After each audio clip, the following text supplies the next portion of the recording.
দাঁড়িয়ে বা এখানে দাঁড়িয়ে কিছু বলার মতো সেরকম সাহস আমি কোনোদিন পাইনি, শুধু এই ক্লাসের কিছু ছাড়া। ফলে এটা আমার একটা নিজস্ব সীমাবদ্ধতা যে আমি এভাবে বলতে খুব একটা অভ্যস্ত নই। দ্বিতীয়ত আজকে অভিককে অসংখ্য ধন্যবাদ ছাত্রদের তরফ থেকে যে বার্তা প্রথমে এসে দিয়ে শুরু করেছে বা তোমরা যে গান দিয়ে শুরু করেছো আগুনের এই পরশমণি, এটা হয়তো এই আবহে এটা ভীষণভাবেই প্রাসঙ্গিক। সেই জন্য বাকি মাস্টারমশাইরা যারা আমার এখানে প্রত্যেকের মাস্টারমশাই তারা অনেক কথাই বলেছেন,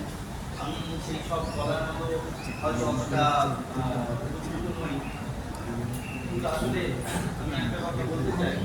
যে আজ কবিতা এই প্রশ্নটা উঠল যে শিক্ষক এবং ছাত্র মানে সত্যি যে এর কোনো লিমিটেশন আছে কিনা বা এর কোনো ব্যারিয়ার আছে কিনা, সত্যি হয়তো নেই। কিন্তু আমার আজকের দিনে দাঁড়িয়ে একটা কথা মনে হয়েছে যে যে আলোক শিক্ষা বা যে আলোটা অনেকদিন ধরে হয়তো দীর্ঘদিন ধরে জ্বলতে পারছে, সেটা যখন এভাবে ধীরে ধীরে একটা অন্ধকার নেমে এসছে, কিন্তু সেই প্রাণ, সেই আমরা যাকে এখন হয়তো তিলোত্তমা বা অভয়া বলছি, তিনি নিজেও বুঝতে পারেননি যে তিনি আজ আমাদের সকলের শিক্ষক বা শিক্ষিকা যাই হোক না কেন হয়ে এতগুলো প্রদীপ একসঙ্গে, প্রাণের প্রদীপ একসঙ্গে জ্বালিয়ে দিতে পারবে। সেই জন্য আমার ছেলেবেলা থেকে, আমার প্রাথমিক বিদ্যালয় থেকে শুরু করে আমার গবেষণা জীবনের সমস্ত শিক্ষক, এখানে উপস্থিত মহারাজ, সমস্ত শিক্ষক, সমাজের সমস্ত শিক্ষক যাদের কাছ থেকে শুধু ক্লাসের বাইরের পড়াশোনা ছাড়া প্রত্যেকটা মুহূর্তে শিখে চলেছি, তাছাড়াও আমার মনে হয় যে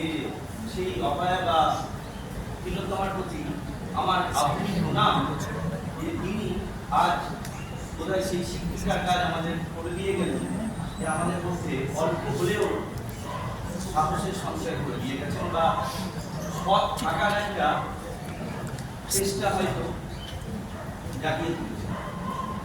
আমি এই কথাগুলো বলতে চাইনি, বিশ্বাস করো যে আজকের মুহূর্তে দাঁড়িয়ে তোমরা এত সুন্দর গান করছো, প্রোগ্রাম করছো বা করবে, কিন্তু আমি বেরোতে পারছি না এই ঘটনা থেকে। আমরা অনেকেই হয়তো বেরোতে পারছি না, আমরা অনেক মানে এই ভেতরে একটা এটা জাগ্রত হয়ে চলেছে সম্পূর্ণ সব সময়। তাহলে আমি সেই জন্য তোমাদের সকলের কাছে যদি তোমাদের বিষণ্ণ করে থাকি, তাহলে সেই জন্য আমি প্রত্যেকের কাছে ক্ষমা করবো। ঠিক আমরা ভালো থেকো, সুস্থ থেকো আর সৎ থেকো, এটুকুই ঈশ্বরের কাছে আবেদন করবো।